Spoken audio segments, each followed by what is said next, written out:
Un groupe de personnes, brasseurs de vent, spécialistes en généralité, experts en pipotique appliquée et chercheurs de vérité, nous proposent une nouvelle cosmogonie, la cosmogonie de la Terre plate.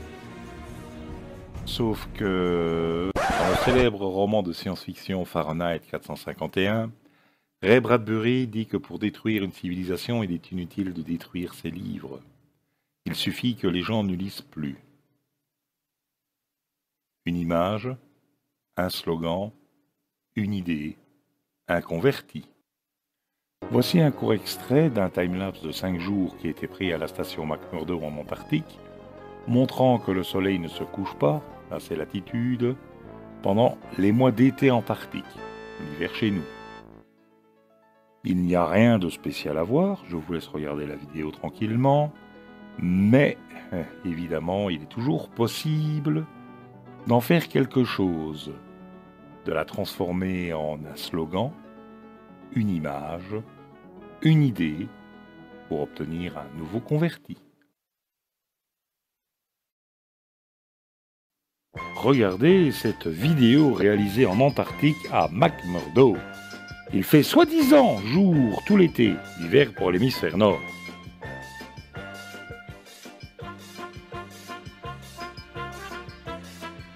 Regardez bien à partir de maintenant.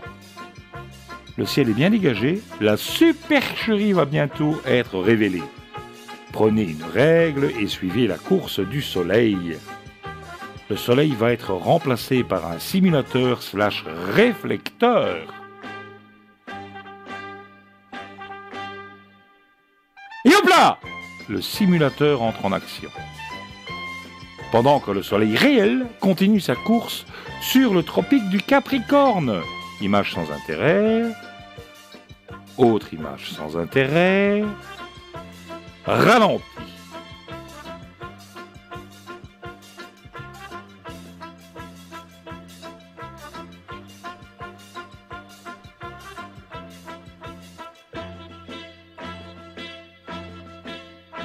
Le simulateur entre en action. Attention!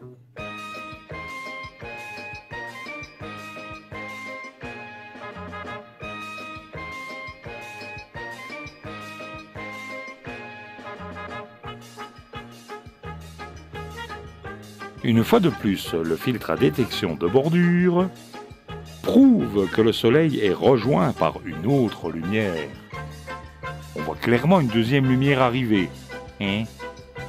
Oula. Oula. Moi rien, moi. Je pense que les chemtrails jouent un grand rôle. Tout cela permet de faire croire au système héliocentrique alors qu'il n'en est rien. Le soleil est en fait reflété et ressimulé. Et le soleil nous prouve tous les jours la Terre plate et le système géocentrique. Et si vous croyez qu'une ficelle, genre câble d'amarrage de porte-avions, est trop grosse pour qu'on ne la voie pas, détrompez-vous. Il suffit d'aller voir les commentaires laissés par les tenants de la secte de la Terre plate sur ce genre de vidéo. Oh oui, la NASA, elle nous cache des choses. Et le réflecteur antarctique aussi. Oui, et tu vas voir, la NASA va utiliser le réflecteur pour changer le temps. Ah ouais, mais ils utilisent déjà les chemtrails. Oui, mais grâce aux chemtrails, ils cachent le réflecteur pour que les gens ne le voient pas. Mais nous sommes plus malins. Parce que nous sommes des chercheurs de vérité. Et on a découvert le poteau rose de la NASA. Ah ouais, mon bon monsieur.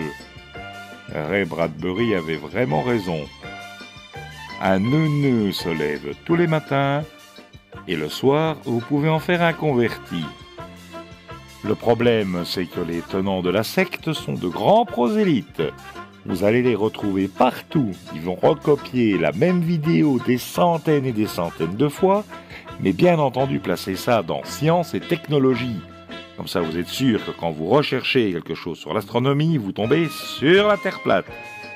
On en est à un tel point que chez Amazon, Si vous recherchez dans le livre d'astronomie, le livre qui va sortir en premier est, je vous le donne en mille, un livre sur la Terre plate. Bientôt on les aura comme les témoins de Jéhovah. Ils vont sonner à la porte pour vous dire « Je vous apporte la bonne nouvelle. La Terre elle est plate et la NASA elle nous ment. » Bienvenue dans ce monde de l'apologie du neuneu, où après avoir ingurgité 3 vidéos YouTube, il pense qu'il va pouvoir en remontrer un physicien quantique en lui parlant de physique. Ray Bradbury avait décidément raison.